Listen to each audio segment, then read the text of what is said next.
Welcome to the Father Focus podcast. Father Focus. Check.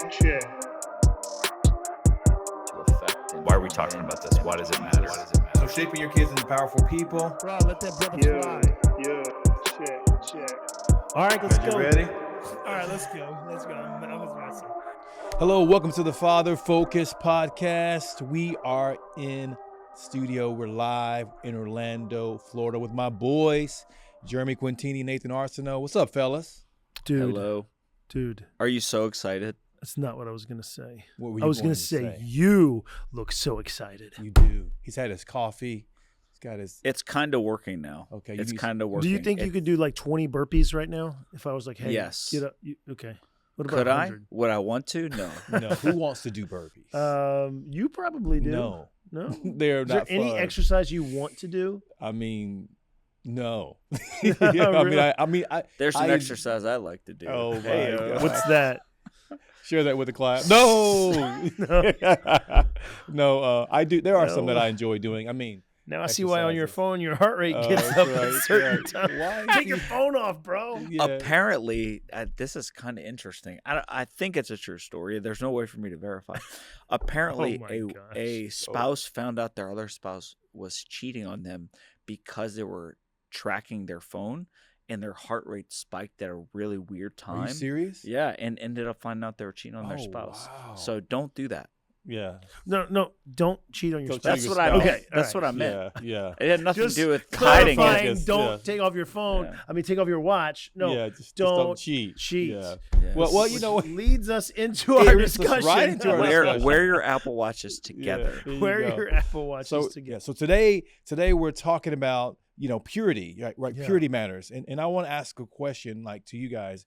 I mean, men are asking me, is it really that big of a deal? Yeah. Like me being pure, like if I go to eat at Hooters, or I've had coworkers and colleagues, even believers, or Twin Peaks or Bone Daddies, or is strip clubs, watching porn. Does it really matter? I mean, what would you guys say? Or to going that, to Vegas for Yeah. a few days, right? For bachelor parties, Yeah, does it matter? Hiring a Yeah. stripper.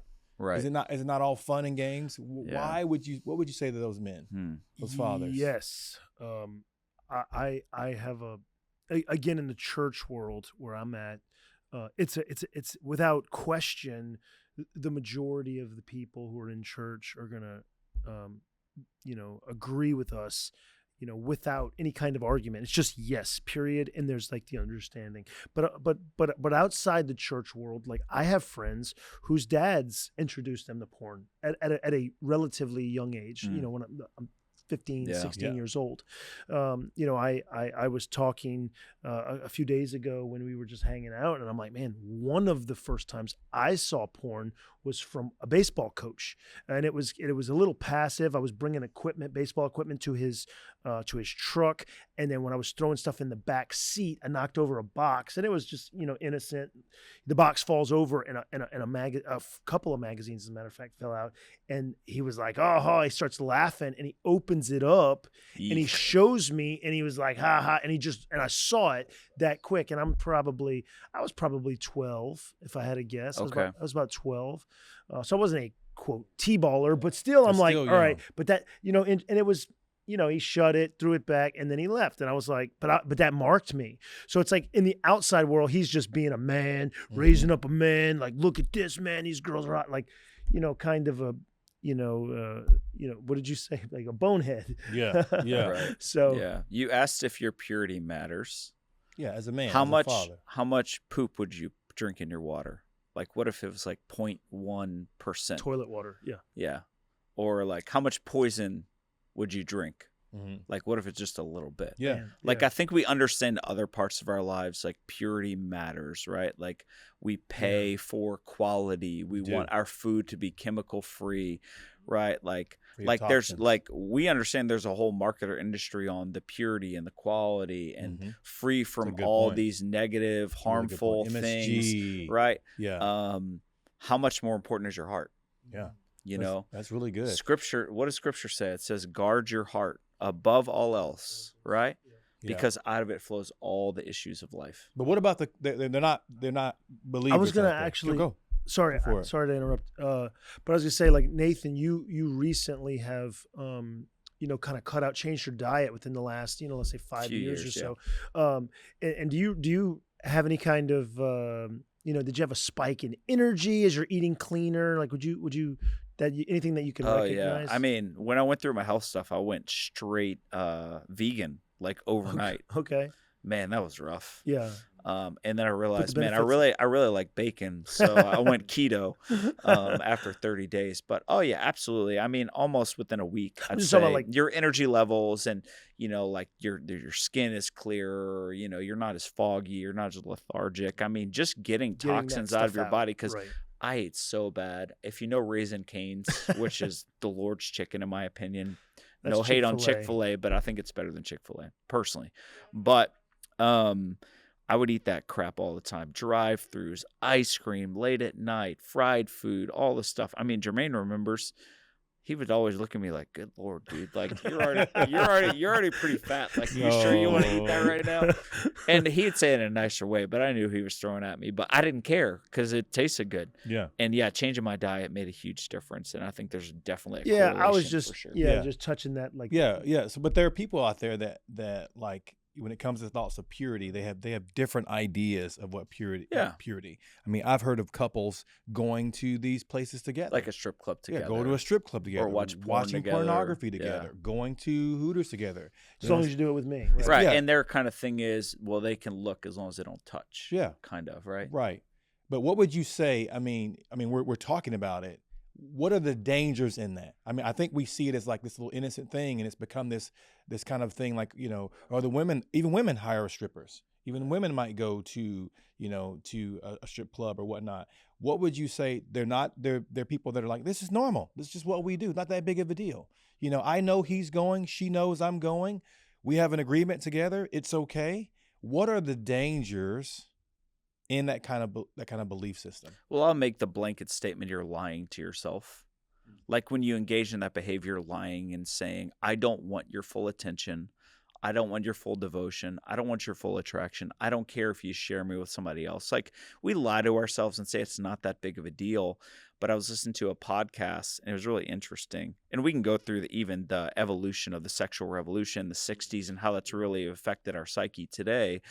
But what they did is they studied polyamorous relationships. So, there's like so many different realities. I mean, there's like, okay, we're in a relationship with another couple, like a swinger. Really popular today. And then you Growing. have, and even like on the more extreme side, you have what they would call like a pod of people that are all in sexual relationship as a group, like up to 20 people. So it's like we are freeing ourselves from all these constraints that traditional biblical viewpoints have, caused us to not enjoy life and not have our best life. So we're going to free ourselves from all of that. So like they actually would interview these people like, okay, well, how's your experience been? Some would be like, it's great. It's wonderful. But then as they would go through the process longer and longer, they'd admit that, like, I'm dealing with feelings of jealousy. Like, I don't like sharing my partner with other partners. It's affecting our relationship. I don't feel like I can trust him. I can't be as intimate. Remember, this is something they agreed to go Right. into together. Yeah. Like, it wasn't like a surprise. It was like, we talked about this beforehand and agreed to be open about it. And then after the fact this is literally breaking up the relationship that in some senses they say we're trying to save. Like you hear these stories about athletes, like professional athletes, like their spouses will say it's okay if they cheat. Like that's a way for our relationship to be maintained. Oh, But the yeah, truth is yeah. that when that happens, there's a break in trust and you move further and further away from your spouse. Like there's so many negative effects Yeah. to that behavior. So for sure. I'm looking at something right now, neurosciencenews.com, and I know Harvard Business Review, they've done some studies on porn and the effects of the brain, right? So what is it actually, like physiologically, what is it doing? There's this news article. It was released December 29th, 2019. So not that long ago. And they're just now, and this is what the article is talking about. They're just now realizing the effects that porn has on the brain. So just the summary of this article is that from the eroding of the prefrontal cortex. Okay, think about that for a second. The word this neuroscience news article said is eroding. When a road is eroding, you can't travel on the road. You can't get to certain places, right? So now it says from the eroding of the prefrontal cortex, which is an area of the brain that has to do with impulse control, right? So you're watching porn, you're not able to control other appetites in your life, right? And then another effect upon yourself is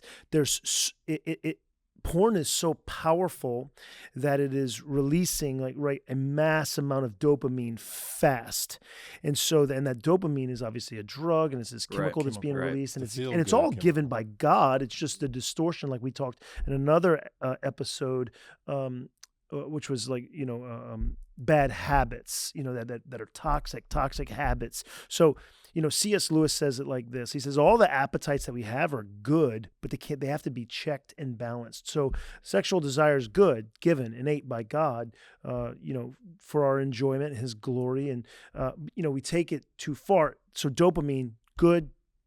We want it. We need it.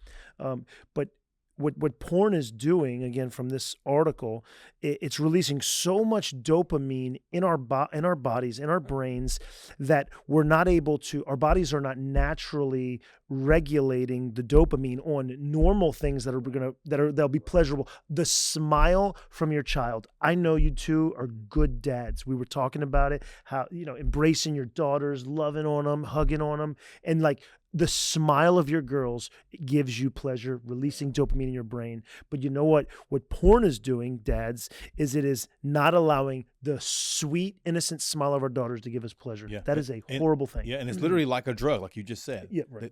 It's dumping large amounts of dopamine, releasing it in our bodies, and then our bodies become addicted to that dopamine. Needing dump. it, right. Yeah, right, like a crack addict or heroin. It's just as stimulating and addictive. And so, like you're saying, Jeremy, that dopamine dump, it's our body's overstimulated, and then we crave it. So we're looking for that dopamine dump, that hit. And so what happens is it becomes this addiction. Yeah.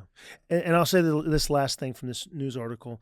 They have not actually exhausted the research on what it has done. So there's a lot more damaging effects. Well, yeah, because the accessibility of pornography nowadays versus when we were growing up. Right. I mean, you'd have to go to a gas station and buy a magazine, and they would check your ID. So there's no way you were getting it. Yeah. Versus nowadays, it's on your phone. I mean, I was listening to this TV show where it's becoming a massive issue in middle schools now because all these boys, generally speaking, it's mostly boys that struggle with this.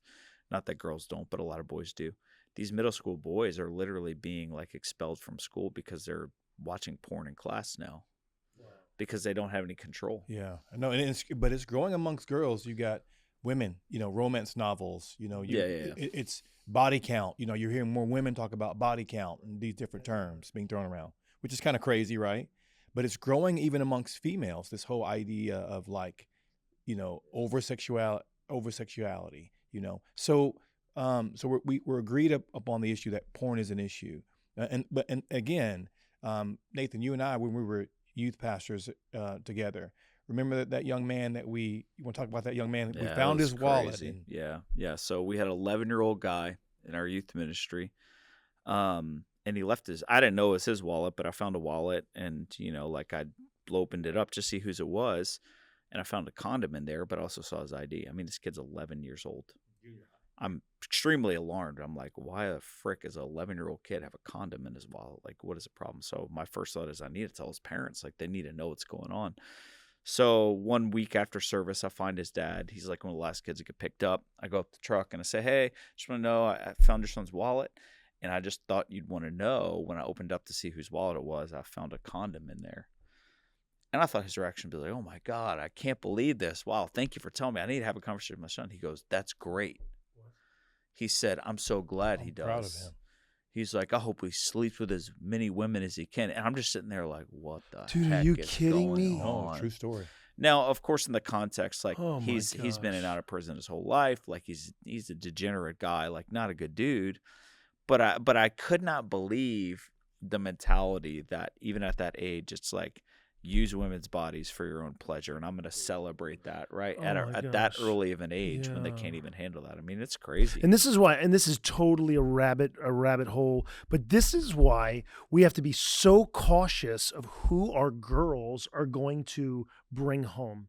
Right. This is why we want to be influential on who they bring home in a dating way. Because it's like, dude, yeah, he's a nice guy, but since he's 11, his dad's been encouraging him to carry around condoms. And if you have your opportunity, hit it and quit it. Yep. Yeah. I mean, that is literally the worst thing I've But ever. we're seeing the It's father's terrible. addiction become the son's addiction, right?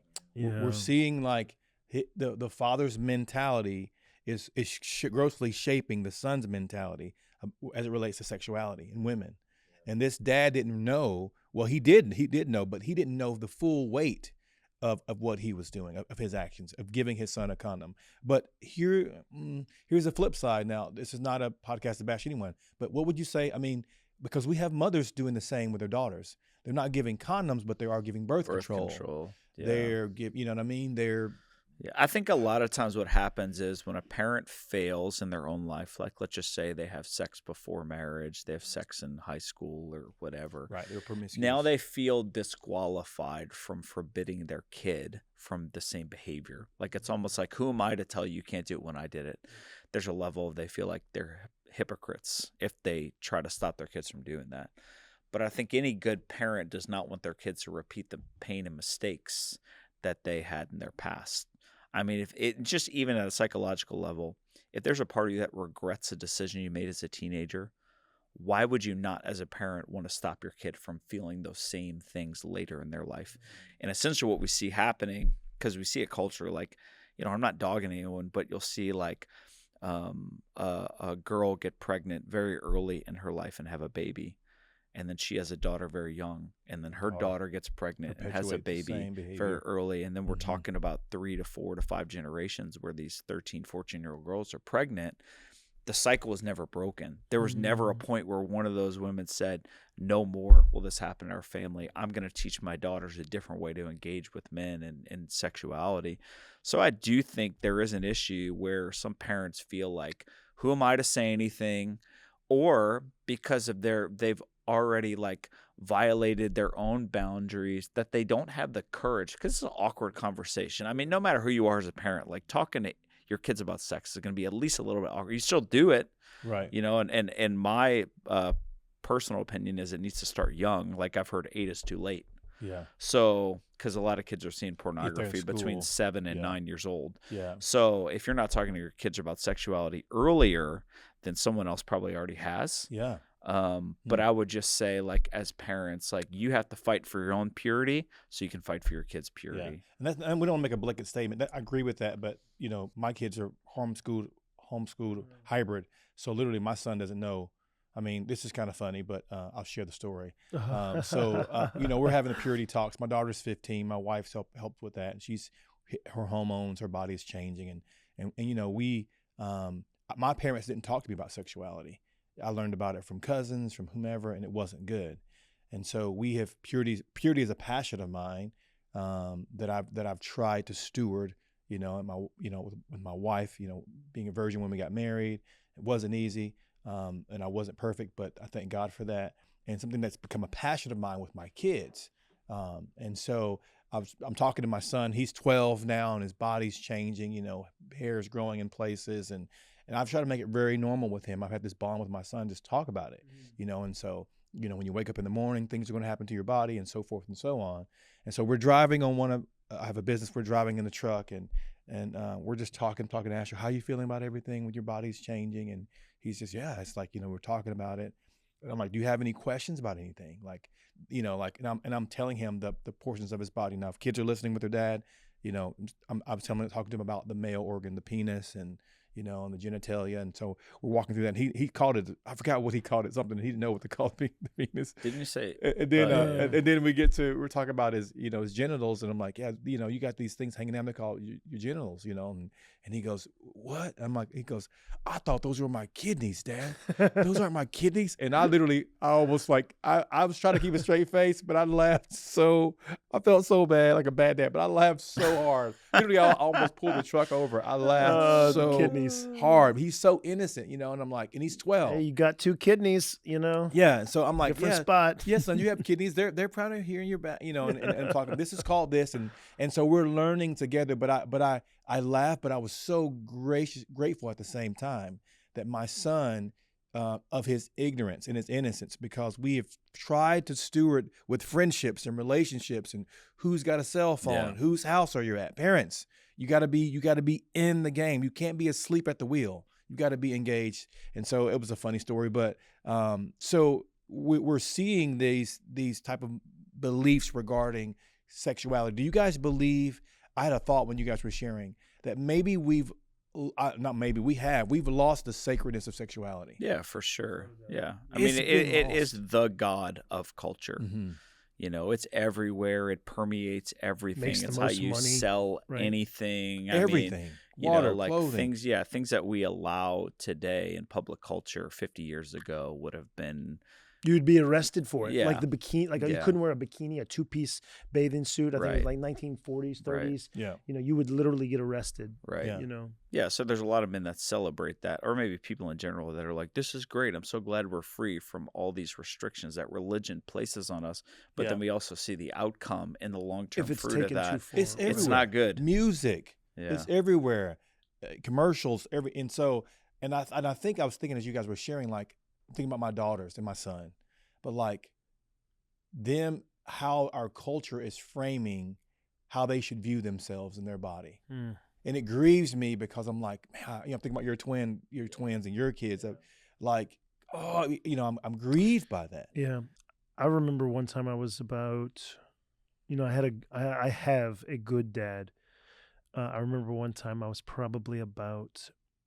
I was young, probably 12, 13, the receptors for females is starting to awaken, right? I'm like, all right, I'm noticing the opposite sex, right? So we're driving down the interstate in New Orleans, Superdome is, right there on our left, and we're driving, and there's a billboard, and it was like for a stripper.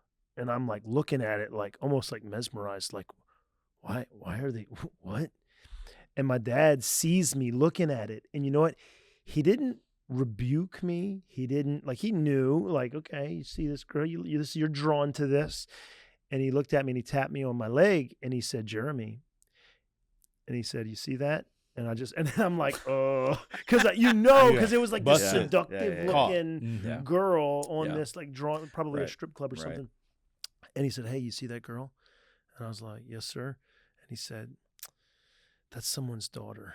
Mm-hmm. Mm. And I was Yep. like, so all these girls, man, They're they're all someone's daughters. They're all someone's daughters. Maybe their dads are dead, but it's someone's daughters, and that was really like a marker in my life to be like these girls are made in the image of God, and we are objectifying them Right. almost in a place of deity. Well, that's what Worship, perversion yeah. does, is it dehumanizes someone and objectifies them. They cease to be a person, and now they are a body part. yeah. It's here to fulfill a need. An Yeah. end to a Gratify. means. Right. Yeah. Right. Yeah. A means Right, to an like end. A means to an end. A means to an if you sat across the table from, let's just say you look at porn and you idolize this porn star or whatever, if you sat across the table with them talking about their hopes, dreams, and ambitions, I guarantee you wouldn't look at them the same way. You wouldn't be able to, because now they're humanized again. So the separation allows us to not see these people have pain and brokenness. Many of these people in the porn industry, even though, they're championed as, man, these strong, courageous people, Yeah. most of them They're are very liberators. broken. Yeah. They're very, and just go The online and drugs. search Yeah. the stories of like ex-porn stars and what they say about their career Yeah. Yeah. in that industry. Yeah. It's not what you think it is. Okay, I'm going to bring up something here, and it may be a little touchy. Okay. OnlyFans, that's been a big Yeah. thing right Yeah. now. I mean, I'm not on it, whatever. I'm just saying, it's this like we're making money, and I'm doing me, Right. and I'm, Right. you could, why are people coming at me? You see it in the news, the media, like I'm a millionaire, but I'm able to take care of my family. I'm a teacher. Teachers are now being kicked out of schools. Is it right? Is it wrong? What would you guys? I mean, we want to be gracious, but I mean, speaking to that, what do you guys think? Like, there seems to be a breakdown. Like we would consider pornography, which is also the leading cause of human trafficking in the world, is pornography. But we would say OnlyFans is okay. We'd say that's Right, because they have control over their content. Right. Yeah. Yeah. Is it not the same? Should it Okay, be? so the only thing I know about OnlyFans, I think it became popular, I think in 2020 when the shutdown, I think. The only thing I know about it is it is exclusively sexual in nature, right? Yes, it's explicit. Yeah, Okay, so well, then this is sexual. my answer Yeah. to that, because I didn't know if you were saying like there's some other element to it. Okay, so No, I'm just saying. So you have women that are on Right. OnlyFans. okay, so they're controlling, And they're a teachers, right, making money. whatever, and they're Yeah. making real serious money. All right, so And so the school finds out about it, yeah, and and fire then them. and the school, because the kids are their students are. Wow, that's awkward. Yeah, I just found Mrs. Whoever, Jennings on yeah. OnlyFans, and she's hot, Yeah. and they're showing their classmates, and then Right. this person, then that Oh person. my gosh. How do you respond? This to is that? how I respond. What does it profit if you gain the whole world and lose your own soul? Like, I get the struggles of life. I get, you mentioned teachers who are, probably needing more money and needing like the side hustle. Right. That's not the one. Mm-hmm. Hurting youth. I mean, we just read, like, you're literally damaging them physiologically from this study, hurting them. You're making money off of their damaged brain. Mm-hmm. Yeah. I mean, like watching some of the interviews of, like ex-porn stars and them talking about what they had to do. Like I was Right. watching this one guy who was like one of the leading porn stars for a long period of time. The amount of drugs and alcohol he had to take just to even be able to do the things that he did. What do you have to do? You have to shut down your conscience to be able to do that stuff, to expose yourself in that way to people that have no commitment to you whatsoever. So I do think even at a basic level, we see the contradiction in those actions, but we try to justify it. And what do? We anesthetize ourselves, our soul, so that we can do things that we know are wrong. So I think that's a big part of it. But I don't necessarily think our point is, obviously Not bashing. we want to critique culture and say, hey, here's the right way. But I think we're more talking about how do men use this stuff and rationalize that behavior and then the effects of that. Like for me, I think the church has the primary message about sex is don't do it. It's bad. It's wrong. It's dirty. Wait till marriage and this can be great. It's a very incomplete message. So, of course, like we want to talk about the problems and the dangers and the issues and awaken people to that. But what we really want to talk about is why it matters, why we should flee youthful lust and some of the things Scripture talks about. So I'd like to shift the conversation a little bit to why it really matters. Not just because it's wrong. Yes, we know it's wrong. Yes, we know it's a problem. Yes, we know we shouldn't do it. But what's the value? What's the beauty? What's the benefit of purity in your soul? Yeah. Why would a man be faithful to his wife? Right. One woman. Like, what's the result of that? Right. Yeah, that's a good question. So you guys want to talk about that? Yeah, I mean, obviously, okay, so I'm going to go again and take it from two different platforms, and I am being redundant, but I'll say it again. Why? So your fundamental question is, why be pure? Yeah. Right. Okay. So again, here's my redundancy, and then I'll move on. It's affecting your brain. It's affecting every part of your physiological life. The dopamine, we already hit it a couple of times. That's one reason, and that is a legitimate reason to say, hey, don't do this. The second reason is God's requirement for us is where I would go. Leviticus 20:26. And you shall be holy unto me, for I, the Lord, am holy, and have severed you from other people that you should be mine. Like, the Lord has done a work in our life as believers, as Christians. He has brought us into a fellowship with him to be holy. It's by his blood, by his word. And so from what he has done, now he is charging us to actually be holy. So positionally, we are holy as we trust in Christ. John 1:12, as many as believed in him, he gave the right to become children of God. We're positionally family members of Christ, and yet we still sin. Our sanctification is the process by which God actually makes us holy. So it matters to eliminate the youthful lust, and Nathan used that phrase from Scripture, to flee it, because it is damnable in God's eyes for us to have this kind of mixture in our life. Jesus said, if you look at a woman and lust after her in your heart, he did not mention physical. Of course, he did in the law. He was in the Ten raising the Commandments. stakes. Yeah, right, Yeah. right. So Higher in level. the Old Testament, 10 Commandments, right? Don't covet, commit adultery. don't commit Right. adultery. And now he's saying, look, don't even look at her to lust for her, right in your heart. So Jesus is making this thing about your heart. In order to look, if you're going to follow me, you're going to be living a different way. So there's no, and adultery, essentially just means mixture. It's a mixture, and if we're going to walk with God, we have to be holy, and there cannot be that mixture. So those are my 2 points. Obviously, physiologically and spiritually, we have to be holy before the Lord and walk before Him. And then the beauty of that. I mean, I know you two guys are passionate about the prophetic voice in the church, and intimacy and communion with God. How can you have communion with God when you Well, you can't. Right. I think that's why God hates sin. I used to think as a kid, well, God hates sin because sin offends him. Like Right. he can't handle it. And of course that's true, right? The holiness of God and sin are incompatible. But I see it in the sense of any good father never wants to see their kids do something that will destroy them. And essentially what we're saying is all this sexual promiscuity and illicit stuff that we're feeding on is damaging, harming our soul, our relationship with God. Sin is a fog. The more you engage in it, the less you see. Like your vision is not clear. You can't see clearly. You can't walk rightly. You can't move forward. You are stuck in a haze and a fog. And so God in his love and compassion tries to remove sin because he wants us to walk rightly with him and to move forward in life. And so for me, it's like, why don't I look at these things?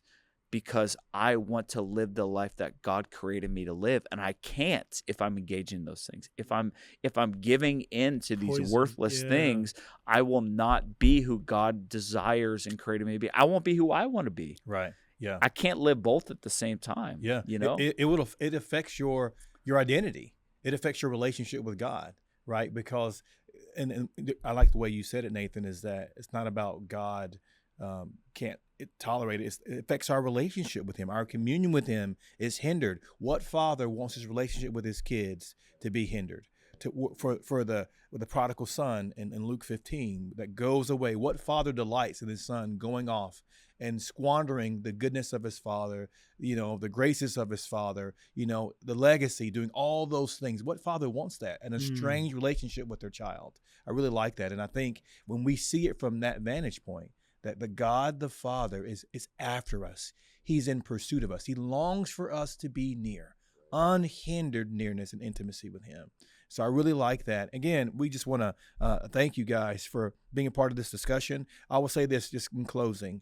Purity is not a destination. It's a journey. So no matter where you are, maybe you're there. And I know people that swinging. And I mean, I know it's out there at high levels, high ranking people are doing these things. Purity is a journey. You don't beat yourself up. Just step by step. If you need help, listen, get in touch with us. If you don't know where to start, hey, I don't know where to start. Hey, I heard that and I was moved by it. What do I do now? Yeah. We are here for you. Yeah. Please check out our website, send us an email, whatever. We would love your feedback and love to talk to you further. Freedom also, I want to say, is possible. It's a possibility, but you got to steward it. And freedom is not this abstract thing. It's day by day, moment by moment, walking in freedom, choosing life, right? Making a decision. So we just want to encourage you. There is hope. There is freedom in, number one, in our faith in Jesus. None of us can do this alone. Again, thank you for being a part of today's episode. Please like, share, subscribe. Again, go check out our YouTube. Us on YouTube. We're really pushing that right now. Shout out to Hi Hello Labs. Again, thank you guys for being part of the show. Talk to you next time.